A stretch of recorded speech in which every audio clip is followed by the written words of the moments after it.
मुरादाबाद में चल रहे मेयर के उपचुनाव में आनंद मोहन गुप्ता के लिए प्रचार करने पहुंची नगमा ने शहर में पहुंचकर जनता से वोट मांगे।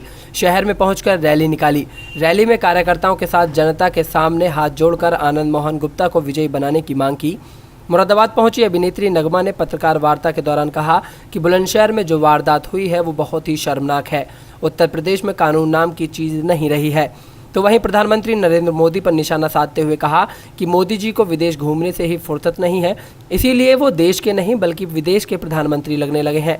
भाजपा नेता दयाशंकर पर बोलते हुए कहा कि भाजपा ने क्यों कार्रवाई नहीं की और की भी तो इतने समय के बाद क्यों।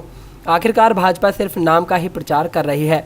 तो वहीं कहा कि उत्तर प्रदेश में महिलाएं सुरक्षित नहीं हैं और वो बाहर निकलने में भी घबराती हैं। एक सवाल के जवाब में कहा कि चप्पल भी चमड़े की बनती है और फिर आरएसएस को खड़ाऊ पहननी चाहिए।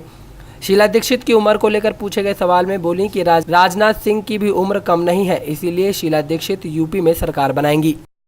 मैं सारे लोगों से इल्तिजा करती हूँ कि एक अच्छे कैंडिडेट को चुनिए और जो इतने सालों से काम नहीं हुआ है, चाहे वो स्कूल्स, गवर्नमेंट स्कूल्स की बात क्यों ना हो, मजदूर अपने पैसे इतने जमा करके फिर अपने बच्चों को वहाँ भेजते हैं, लेकिन वो फैसिलिटीज़ नहीं है, सहूलियतें नहीं हैं, रास्ते ठीक नहीं हैं, नाले बहुत ख़राब हैं। ये सारी चीज़ों का अगर आप लोगों को वाकई में एक बदलाव चाहिए तो आनंद मोहन जी को जिताइए। मैं कांग्रेस पार्टी के सारे वर्कर्स जो भी यहाँ आए हैं, नेतागण यहाँ के लोकल, सबका शुक्रिया अदा करती हूँ कि आज ये रैली इतनी सक्सेसफुल हुई है। इस तरह से लॉ एंड ऑर्डर की सिचुएशन है, वो सब जानते हैं यूपी में कितना अस्त व्यस्त है पूरा सिचुएशन और औरतों के लिए जीना मुहाल हो गया है।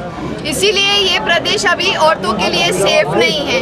हम चाहते हैं कि कांग्रेस पार्टी जब भी यहाँ पर राज कर रही थी तो ऐसा कोई के औरतों को लेके, सिचुएशन को लेके, और हम चाहते हैं कि हम इसके खिलाफ पुरजोर हम विरोध करते हैं। बात है तो उनको खड़ाऊ पहनना चाहिए आरएसएस को। तो ये सारी बातें जो है वो बीजेपी प्रचार करती है, सद्भाव, सब समभाव, सब साथ में चले, लेकिन साथ में तो किसी को लेके चलते नहीं है।